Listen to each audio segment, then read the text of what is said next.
ಕುಮಾರಸ್ವಾಮಿಯವರು ಜಾಮೀನಿನ ಮೇಲೆ ಇಲ್ಲಿವೆ ಅಂತ ಹೇಳಿ ನಾನೀಗ ಮುಖ್ಯಮಂತ್ರಿಗೆ ಹೇಳ್ತೀನಿ, ನನ್ನ ಪ್ರಕರಣ ಏನಿದೆ, ನನ್ನ ಪ್ರಕರಣವನ್ನು ನೀವು ಉಪಯೋಗಕ್ಕೆ ಪಡ್ಕೊಳ್ಳೋದಾದರೆ ನೀವೆಲ್ಲ ಪರ್ಮನೆಂಟಾಗಿ ಜೈಲಲ್ಲೇ ಇರಬೇಕಲ್ವೇ? ನನ್ನ ಮೇಲಿರೋ ಪ್ರಕರಣ ಏನು?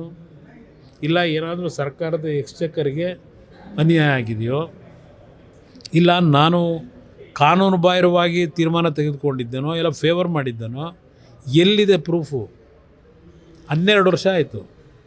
12 ವರ್ಷದಿಂದ ಇನ್ನೂ ಜೀವಂತ ಇಟ್ಕೊಂಡು ಕೂತಿದ್ದೀರಿ. ನನ್ನ ಪ್ರಕರಣ ನಿಮಗೆಲ್ಲ ಹೋಲಿಕೆ ಮಾಡ್ಕೋಬೇಡಿ.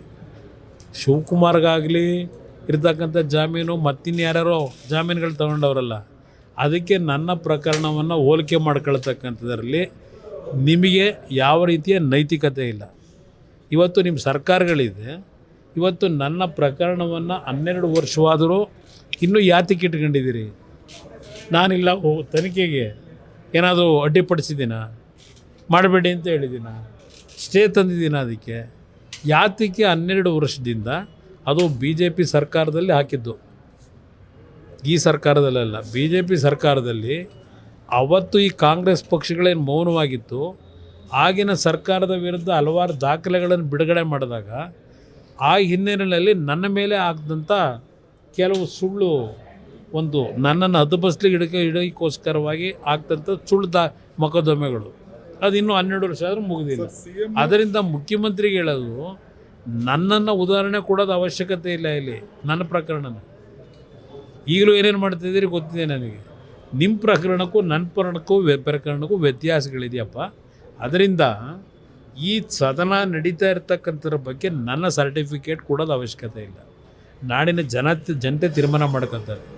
ನನ್ನ ಭಾವನೆಗಳು, ನಾನು ಈ ನಾಡಿನ ಜನತೆಯ ಸಮಸ್ಯೆಗಳು ಏನಿದೆ, ಈ ನಾಡಿನಲ್ಲಿ ಅಕ್ರಮಗಳು ನಡೆದಾಗ ತೆಗೆದುಕೊಳ್ತಕ್ಕಂಥ ನನ್ನ ನಿರ್ಧಾರಕ್ಕೂ ಈಗ ನಡೀತಾ ಇರತಕ್ಕಂಥದ್ದಕ್ಕೂ ವ್ಯತ್ಯಾಸ.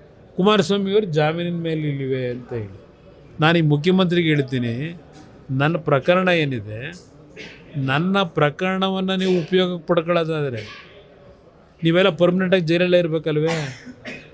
ನನ್ನ ಮೇಲಿರೋ ಪ್ರಕರಣ ಏನು? ಇಲ್ಲ ಏನಾದರೂ ಸರ್ಕಾರದ ಎಕ್ಸ್ಚೆಕ್ಕರ್ಗೆ ಅನ್ಯಾಯ ಆಗಿದೆಯೋ, ಇಲ್ಲ ನಾನು ಕಾನೂನು ಬಾಹಿರವಾಗಿ ತೀರ್ಮಾನ ತೆಗೆದುಕೊಂಡಿದ್ದೇನೋ, ಇಲ್ಲ ಫೇವರ್ ಮಾಡಿದ್ದೇನೋ, ಎಲ್ಲಿದೆ ಪ್ರೂಫು? 12 ವರ್ಷ ಆಯಿತು. 12 ವರ್ಷದಿಂದ ಇನ್ನೂ ಜೀವಂತ ಇಟ್ಕೊಂಡು ಕೂತಿದ್ದೀರಿ. ನನ್ನ ಪ್ರಕರಣ ನಿಮಗೆಲ್ಲ ಹೋಲಿಕೆ ಮಾಡ್ಕೋಬೇಡಿ. ಶಿವಕುಮಾರ್ಗಾಗಲಿ ಇರ್ತಕ್ಕಂಥ ಜಾಮೀನು ಮತ್ತಿನ್ಯಾರ್ಯಾರೋ ಜಾಮೀನುಗಳು ತಗೊಂಡವರಲ್ಲ, ಅದಕ್ಕೆ ನನ್ನ ಪ್ರಕರಣವನ್ನು ಹೋಲಿಕೆ ಮಾಡ್ಕೊಳ್ತಕ್ಕಂಥದ್ರಲ್ಲಿ ನಿಮಗೆ ಯಾವ ರೀತಿಯ ನೈತಿಕತೆ ಇಲ್ಲ. ಇವತ್ತು ನಿಮ್ಮ ಸರ್ಕಾರಗಳಿದೆ, ಇವತ್ತು ನನ್ನ ಪ್ರಕರಣವನ್ನು 12 ವರ್ಷವಾದರೂ ಇನ್ನೂ ಯಾತಕ್ಕೆ ಇಟ್ಕೊಂಡಿದ್ದೀರಿ?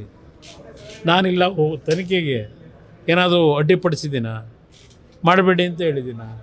ಸ್ಟೇ ತಂದಿದ್ದೀನ? ಅದಕ್ಕೆ ಯಾತಕ್ಕೆ 12 ವರ್ಷದಿಂದ ಅದು BJP ಸರ್ಕಾರದಲ್ಲಿ ಹಾಕಿದ್ದು, ಈ ಸರ್ಕಾರದಲ್ಲ, BJP ಸರ್ಕಾರದಲ್ಲಿ ಅವತ್ತು ಈ ಕಾಂಗ್ರೆಸ್ ಪಕ್ಷಗಳೇನು ಮೌನವಾಗಿತ್ತು, ಆಗಿನ ಸರ್ಕಾರದ ವಿರುದ್ಧ ಹಲವಾರು ದಾಖಲೆಗಳನ್ನು ಬಿಡುಗಡೆ ಮಾಡಿದಾಗ ಆ ಹಿನ್ನೆಲೆಯಲ್ಲಿ ನನ್ನ ಮೇಲೆ ಆಗದಂಥ ಕೆಲವು ಸುಳ್ಳು, ಒಂದು ನನ್ನನ್ನು ಹದ್ದುಬಸ್ಲಿಗೆ ಇಡೋಕ್ಕೋಸ್ಕರವಾಗಿ ಆಗ್ತಂಥ ಸುಳ್ಳು ಮೊಕದ್ದಮೆಗಳು, ಅದು ಇನ್ನೂ 12 ವರ್ಷ ಆದರೂ ಮುಗಿದಿಲ್ಲ.